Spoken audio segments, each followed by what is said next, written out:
Gözlerime aksın seni, sularıma bıraksın.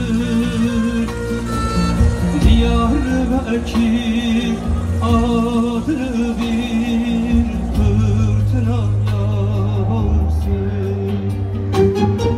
Güneş doğsun gözlerimde, bir ülke uyansın. Gün ışısın düşlerimde, bir dünya kurulsun. Yağmuruma,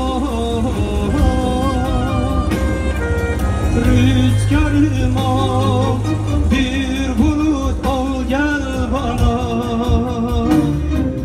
Dağlarımda kar delen ol, aşk olsun aşk sana.